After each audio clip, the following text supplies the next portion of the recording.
Olá a todos, muito bem-vindos ao nosso canal, o canal do Ramon.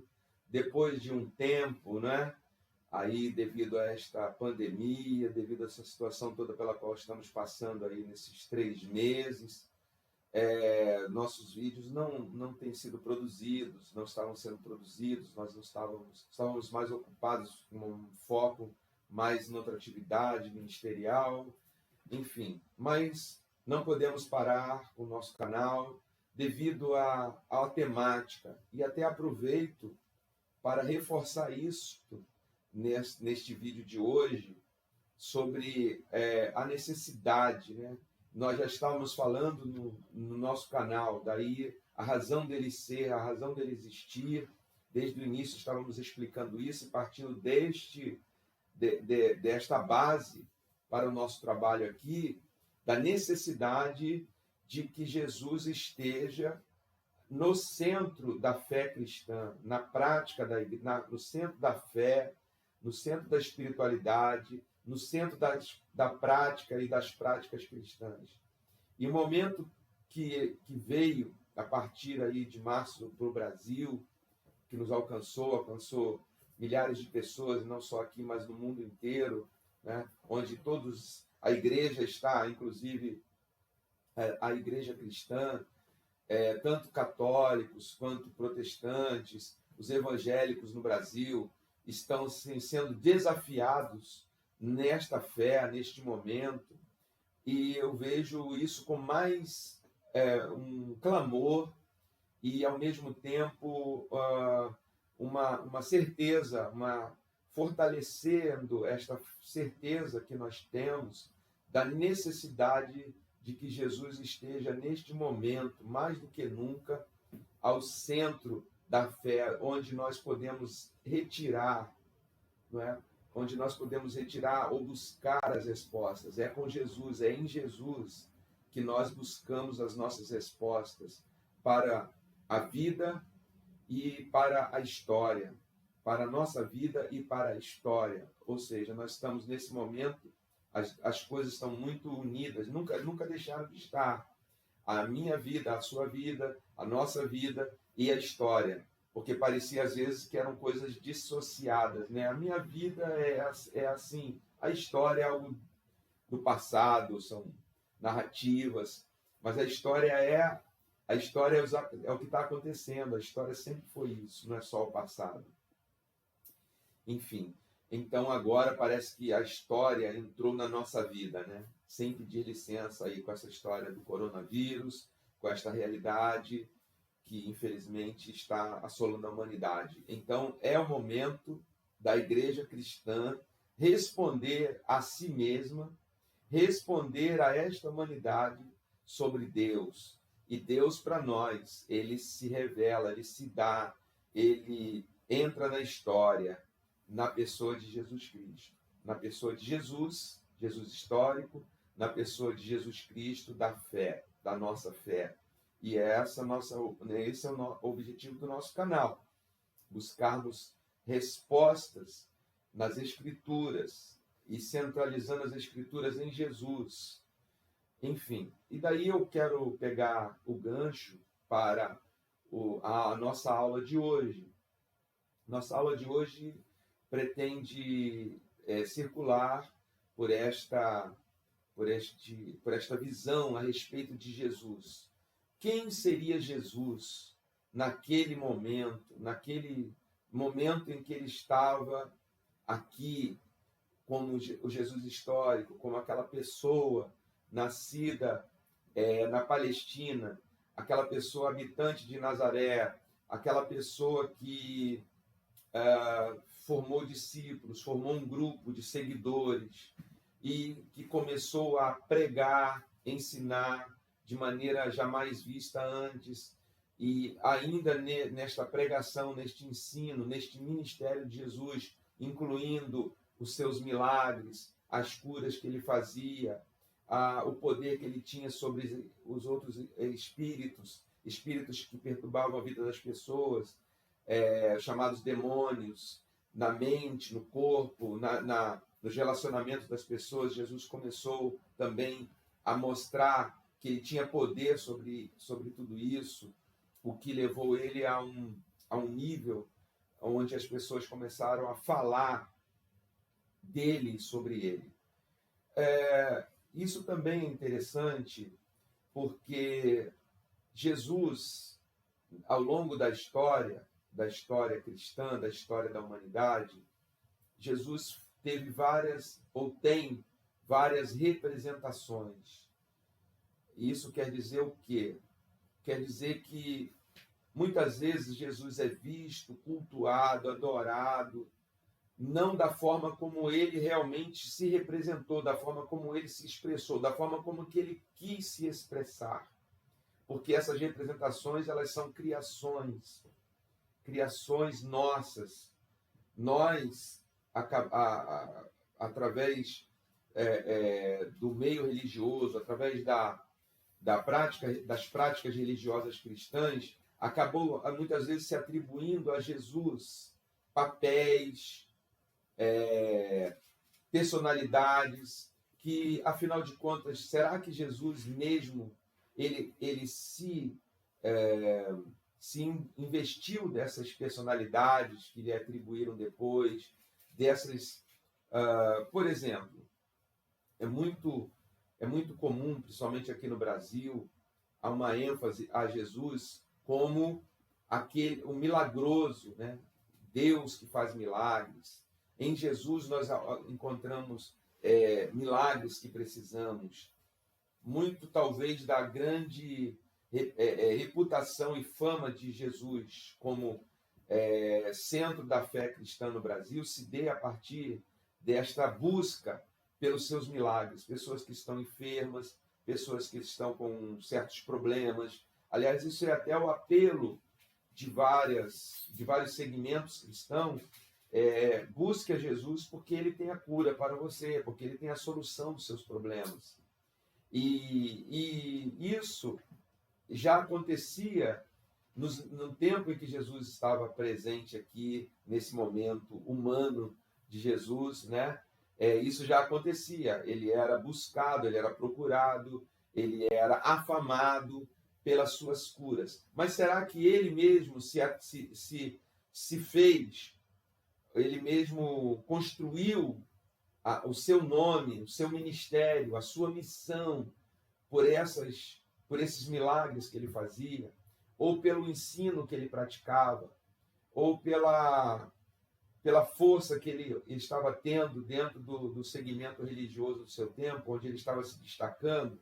Então, essas reflexões, elas são importantes, porque elas vão nos ajudar no presente momento, na presente era, a termos uma visão mais clara de quem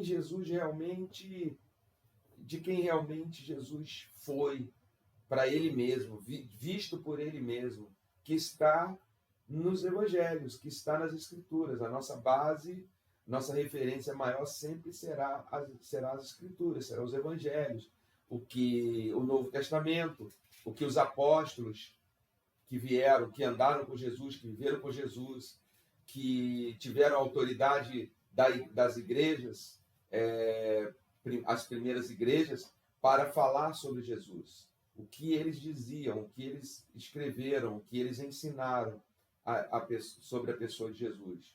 Porque, como eu já disse, nos séculos que vieram depois, muitas coisas foram atribuídas a Jesus, não que sejam, vamos dizer assim, mentiras, falsidades, não que foram coisas erradas, mas o fato é que isso acabou por reduzir a pessoa de Jesus a uma característica do seu ministério, uma característica do seu jeito de ser. Muito bem. Dito isso, como é que se constrói, como é que identificamos uma pessoa? Como é que a gente pode identificar uma pessoa? Pelos dados dele, pela identidade. O que está na sua identidade? Nome, data de nascimento, filiação, pai, mãe. E às vezes andamos com uma carteira, e nessa carteira tem outros documentos, né? Uma carteira de trabalho, uma carteira de motorista, uma CNH, que mais? outros documentos que vão dizer a quem interessar, ou se for preciso, você vai se identificar e vai dizer assim: eu sou fulano, eu sou Ramon, sou filho de Beltrana e Beltrano, nasci em tal lugar, no ano tal, no ano, mês tal, mas eu também faço isso, eu sou professor, eu sou pastor, eu sou, enfim, essa é a minha profissão. E assim que se monta, né, se resgata a identidade de alguém. Também se resgata a identidade de alguém a respeito dos títulos dessa pessoa: pastor fulano, pastora Beltrana, doutor fulano, doutora Beltrana, né? Há pessoas que até gostam de serem citadas pelo seu título, pelo seu apelativo, né? Tem gente que às vezes fala assim: olha, eu quero que me chame de doutor, né? Não sou só o fulano. Tem pastor que diz assim: não me chama só, até agrega o seu nome. Políticos, é muito comum isso, né? Político agrega o seu nome porque vai remeter à atividade social que ele tem na sua região, no seu bairro, né? Então tem o despachante fulano, o vendedor Beltrano, o motorista Terçano, certo? São os apelativos e títulos de uma pessoa. E também o que a própria pessoa disse sobre ela mesma. E isso é muito interessante, principalmente em falando de Jesus. O que Jesus disse a respeito dele mesmo? O que ele falava sobre ele? Quem ele, que normalmente revela muito da nossa identidade, como eu acabei de dizer. Então, de repente, alguém fala: não me chame só de José, eu sou o doutor José. Não me chame só de Maria, eu sou excelência. Tenho que ser tratado assim. Isso revela muito da pessoa, né? Revela muito do meio cultural, de onde ela vem, da história de vida. São coisas que aparentemente são pequenas, parece até assim uma certa arrogância, mas às vezes não é uma arrogância da pessoa, às vezes é um retrato da identidade, da maneira como ela se vê e como ela quer ser vista. Ela não quer só ser tratada daquela maneira, mas ela quer que a história dela seja construída dessa maneira. Então, assim, se nós virmos como Jesus declarava sobre ele mesmo, nós também teremos mais visões, que é o nosso objetivo aqui, sobre a pessoa de Jesus. Bom, então Jesus, sabemos que socialmente ele era filho de José e de Maria, vivia em Nazaré, o que não lhe dava uma importância social, né? Não vivia numa ilha grega, não vivia numa Atenas, não nasceu de lá, berço de grandes nomes da filosofia, de pessoas que mudaram a história, lembrando do Alexandre, que saiu da Grécia, não nasceu em Babilônia, terra de pessoas, né, ou na Pérsia, de Dario o Grande, Xerxes o Grande, pessoas que, ou na China, ou mesmo em Roma, não dava para se agregar a ele uma mitologia de herói. Nasceu numa vila, quer dizer, viveu numa vila 30 anos, não foram, já falamos aqui sobre esses anos, que também são reveladores de Jesus, mas ele viveu nesta Nazaré, que até hoje, se não fosse o fato dele ter saído de lá, vivido lá, seria uma vila como milhares de outras neste vasto mundo, desconhecida, talvez citada aí em algum dicionário online, alguma coisa assim que citasse, se alguém tivesse curiosidade de saber, descobrir ali na Palestina esse lugar chamado Nazaré, mas não é esse o caso. Jesus foi carpinteiro, essa era a sua atividade herdada de seu pai, possível porque isso também era comum, o pai na sua profissão era quase que um domínio de uma família, a família dos artesãos, a família dos criadores de ovelhas, a família dos artífices no ferro, no metal, a família dos carpinteiros. Então Jesus era carpinteiro e pertencia a um meio mais pobre, não era nem de classe média. se é que existia classe média nessa época, mas digamos assim, não era uma pessoa, um funcionário do Estado. O pai dele não trabalhava para o governo arrecadando impostos, digamos assim, um publicano, um cobrador de impostos, diria que seria essa classe média. Não era um trabalhador manual, né? Um trabalhador que vivia entre as pessoas mais carentes, mais pobres nessas regiões, né? E então ele não tinha nenhum status, nem de profissão, nem de lugar onde morava, nem de família. Não era uma família influente, política, socialmente falando. E Jesus, então, ao iniciar seu ministério, ele começou seu ministério com milagres, fazendo grandes milagres e fazendo pregações extraordinárias, usando parábolas que deixavam as pessoas ao ponto de dizer, os textos dizem que as pessoas ficavam maravilhadas com a sua doutrina, que estava incluído isso, os demônios se submetiam a ele, que as pessoas que chegavam com lepra ou até com deformidades físicas, ou surdas, ou paralíticas, ou cegas, mudas, a ter curas sobre essas situações, e isso maravilhava as pessoas, porque diz os textos que ele não ensinava como os outros mestres de então, citando outros, usando a sua autoridade, digamos assim, da autoridade de outros. Eu estudei segundo o mestre tal, que me ensinou, e ali aquela pessoa estava querendo garantir a sua autoridade. Olha, ele foi discípulo do mestre tal, do rabino tal, então ele é um sábio também, ele pegou aquela sabedoria. E Jesus não citava nenhum outro rabino, não citava nenhum mestre, até porque ele não foi educado por nenhuma grande escola rabínica, de fariseu ou de saduceu, do seu tempo. Tudo, e já falamos isso em outro vídeo, ele teve uma formação escolar que era normal a qualquer menino judeu, apenas isso que se sabe. E naqueles 30 anos, acompanhando na sinagoga da sua vila, em Nazaré, o que era pregado toda semana. E os rituais que ele deveria fazer, indo a Jerusalém, a Páscoa, essas coisas. Então, assim, por isso que ninguém nem acreditava que ele era quem ele era, porque ele não tinha... Mas quando ele pregava, quando ele manifestava este domínio, né, sobre até a natureza, como particularmente fez com seus discípulos, sobre ventos, tempestades, sobre o próprio mar, eles ficavam maravilhados, ficavam estupefatos diante daquela pessoa tão aparentemente normal, mas que, né, não dava nem para se definir bem naquele momento.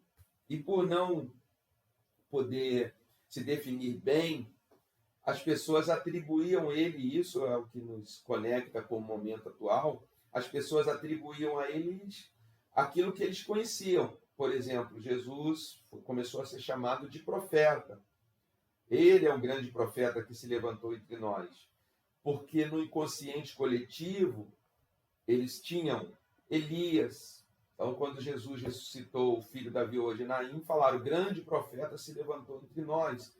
Por causa da história, por exemplo, de Elias, que ressuscitou o filho de uma viúva. Eliseu ressuscitou uma criança. João Batista era o último grande profeta da história, que estava muito vivo, a tal ponto que Herodes, quando soube do que Jesus estava fazendo e de todo a atração que ele estava se tornando, atraindo milhares de seguidores para onde ele estivesse, para a sua pregação, para o seu ensino, ele se remeteu ao João Batista. E ele disse, João Batista, na sua superstição, João Batista ressuscitou para vir me perturbar, para vir me atrapalhar minha vida de novo. Então, assim, as pessoas atribuíram ali naquele momento que Jesus era um grande profeta, um profeta de Deus, que era o limite que eles tinham sobre o conhecimento. E aí nossa reflexão aqui, quando nós, hoje em dia, atribuímos a Jesus certa fama, certa coisa, também é ou não é baseado no que conhecemos, na redução do nosso conhecimento sobre Jesus, ou a partir das nossas necessidades, como eu disse no início. Se eu preciso de um milagre, se eu preciso de uma cura, algo que não está sendo resolvido, eu procuro Jesus. Dessa maneira, vou a uma igreja, peço oração a alguém, enfim, de várias maneiras, né, pode ser procurado. E ali, então, é o que eu conheço. Se acontece esta cura, se acontece este milagre, as pessoas vão dizer: Jesus é aquele que cura. Quem é Jesus para você? Jesus é aquele que cura. É o que eu sei sobre ele. Muito parecido com aquele jovem, com aquele homem que era um cego de nascença e foi curado por Jesus. E as pessoas ficaram investigando, principalmente a oposição a Jesus. Os religiosos opositores a Jesus foram investigar, foram fazer um questionamento ao cara. Você era cego mesmo e tal? E foram perguntar aos pais dele: é verdade que ele nasceu assim, com essa deficiência? É verdade. Até que o momento que o rapaz, acho que impaciente, disse assim: olha, eu não sei quem ele é, não sei de onde ele veio, eu sei que esse homem cuspiu no chão, fez um lodo, colocou nos meus olhos e eu vi. Eu sei que eu era cego e o que eu posso ver. Isso aí dá bem uma ideia de que, assim, eu não sei quem ele era. Eu não sei muito sobre ele. Aliás, não sei nada sobre ele. O único fato que eu sei sobre ele é este. É desse fato, do que eu recebi para mim, que eu posso fazer uma avaliação de quem ele é. Ele é uma boa pessoa, ele é um homem bom, ele tem poder, ele é um grande profeta. Isso vai depender do conhecimento que eu tiver, vai expressar a linguagem que eu vou usar para expressar sobre Jesus. Então, também era assim. A imaginação popular, as pessoas da sua época, com o que eles tinham para conhecer, para definir aquela pessoa sem igual que estava diante deles, né? Eles, no seu grande milagre também, que foi a multiplicação dos pães, queriam proclamá-lo profeta rei. Então agora estão agregando algo à pessoa de Jesus. Poxa, ele não é só profeta, ele tem poder de alimentar multidões milagrosamente. Quem melhor do que esta pessoa para ser o nosso rei, sem cobrar nada de nós? Não cobrou imposto para fazer esse pão, nem pescar esse peixe, nem distribuir para nós, não cobrou absolutamente nada. O rei perfeito, o rei que nós queríamos, mas Jesus preferiu retirar-se. Jesus não agregou isso a ele. O que seria também, é outro motivo de pensarmos e compararmos, né, para efeitos de reflexão, de compararmos que qualquer outra pessoa, se Jesus fosse qualquer outra pessoa, agregaria isso. Se a pessoa, como eu disse, ela gosta de, ou ela quer ser identificada por um título que ela tenha, ou se ela faz alguma coisa boa: eu sou o cantor fulano, eu sou a cantora Beltrana. Imagina quando ela tem, né, se ela tem esse poder de curar pessoas. Imagina se tivesse esse poder de multiplicar pães. Qual o título teria, né? Não, estão me chamando de rei. Olha, realmente a voz do povo é a voz de Deus. Eles reconheceram o meu talento, eles reconheceram o dom que Deus me deu, mas Jesus não fez assim. Isso vai revelando para nós, gradativamente, está aqui, né? Vai revelando para nós quem era essa pessoa que preferiu se ausentar e ainda fez um discurso muito duro, onde a maioria, se não todo mundo, foi embora depois desse discurso. Ele dizia assim: olha, o que vocês precisam comer é a minha carne, e o que beber é o meu sangue. Então as pessoas dizem: que isso, que loucura, e foram indo embora. E os discípulos, do seu grupo ali de discípulos que ele formara, ficaram olhando para ele assim, ficaram com aquela cara de dúvida, imagino eu. E ele disse: vocês também querem ir? Porque é isso que vai ser. Carne e sangue. Carne, né? carne vai para a morte, minha carne vai para a morte, meu sangue vai ser derramado para a vida.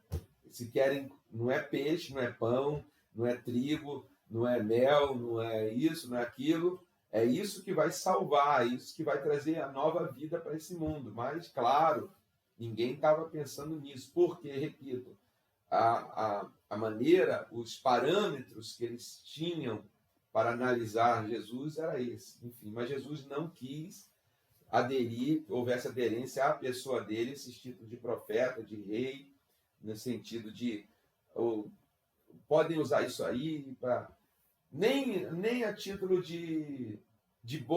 vamos dizer assim, de boa intenção, porque poderia até ser, né? Dizer assim, não, deixa o povo me chamar de rei, porque assim eles vão ouvir a mensagem, que assim eles vão se converter.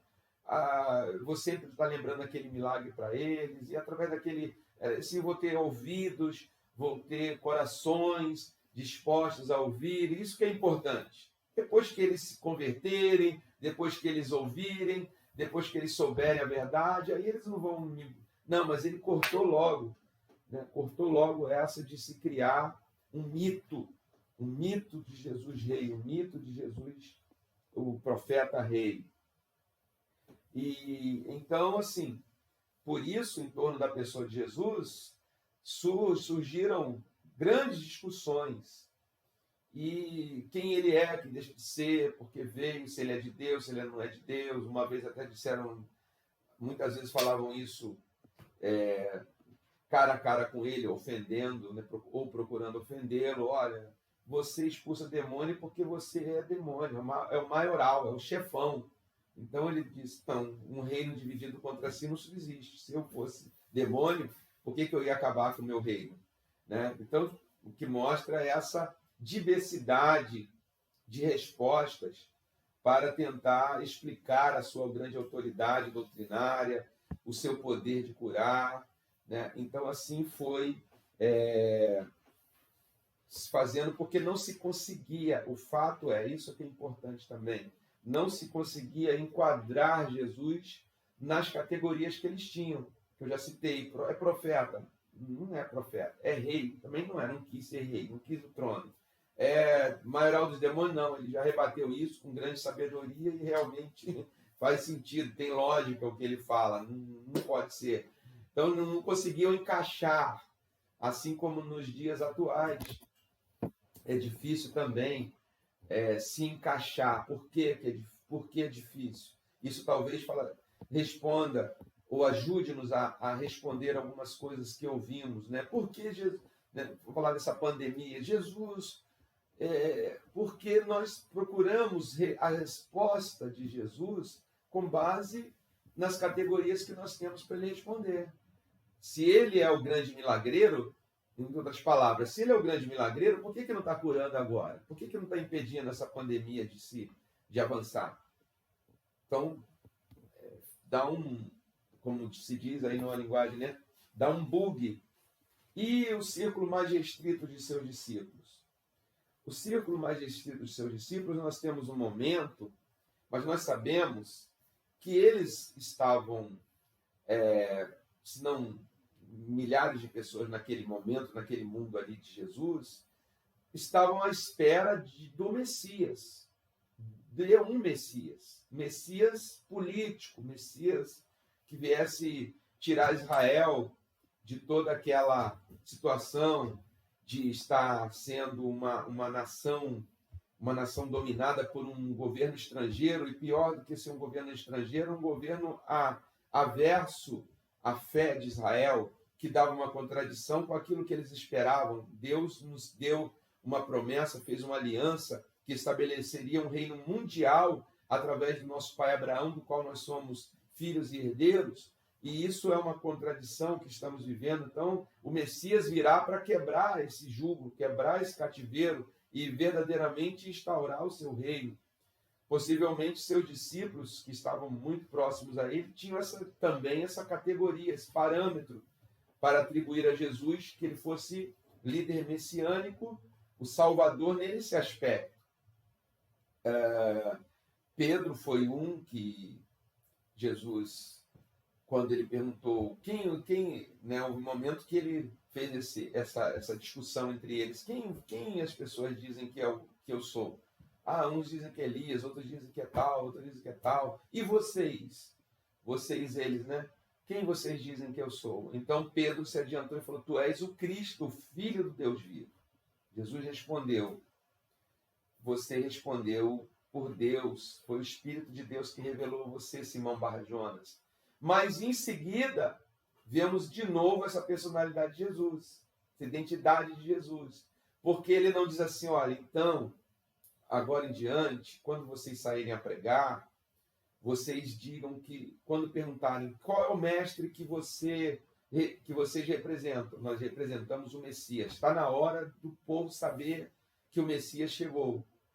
Não foi isso que ele disse, né? O que dá que assim dá também deve ter dado aos seus discípulos entre aspas, uma decepção, né?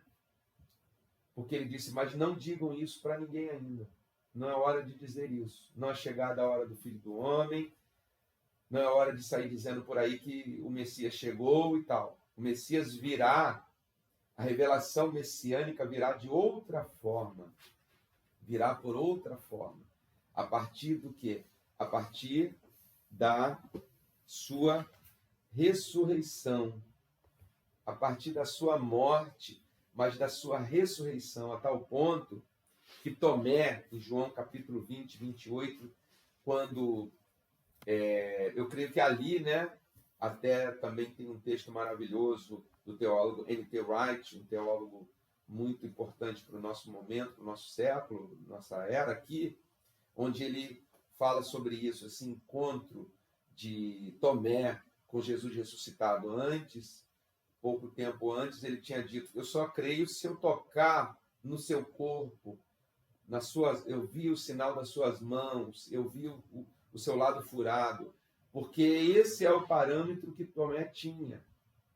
Parâmetro é Jesus, é uma pessoa, mas essa pessoa morreu. E se essa pessoa realmente ressuscitou, ela vai surgir, mas como N.T. Wright bem acentuou, ele não vê só uma pessoa que morreu e ressuscitou, mas ele viu alguém que trouxe algo novo, trouxe uma nova humanidade, uma nova humanidade, um novo corpo, uma nova física, e ao mesmo tempo sendo aquele Jesus que estivera vivo, que estivera morto e que agora estava ali.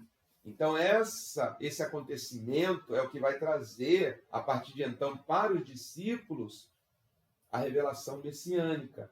Mas Jesus, mesmo como, então, essa foi a nossa reflexão de hoje, ele não se atribuiu a nenhum título que foi dado a ele, nem que ele mesmo tinha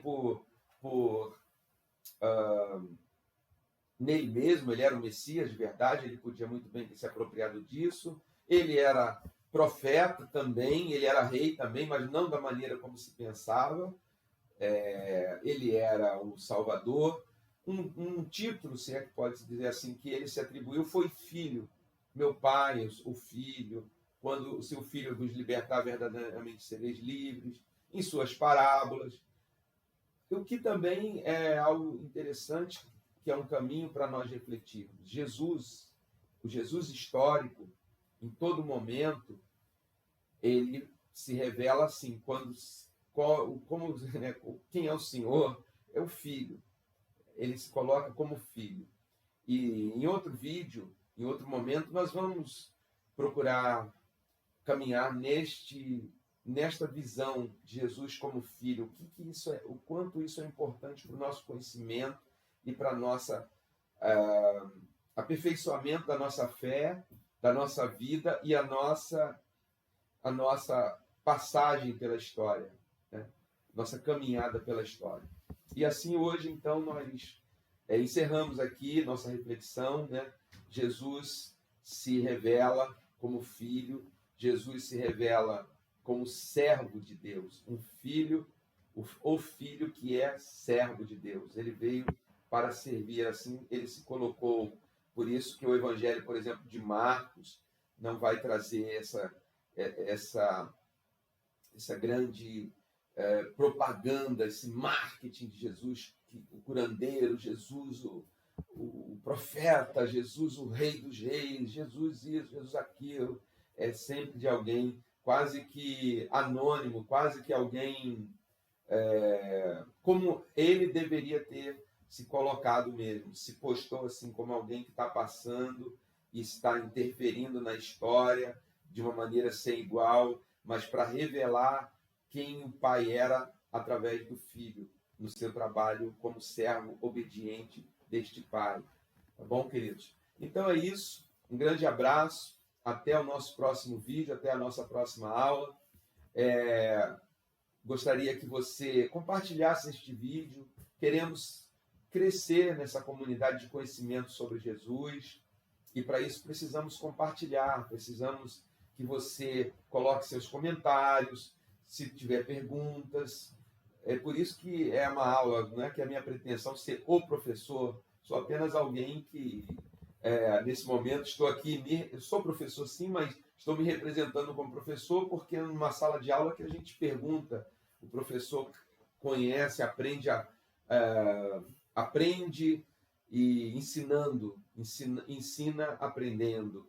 E então você é muito bem-vindo a colocar seus comentários, suas perguntas, outras coisas que você tiver, outras referências. Eu li um livro, eu vi um tal lugar, eu vi uma experiência assim.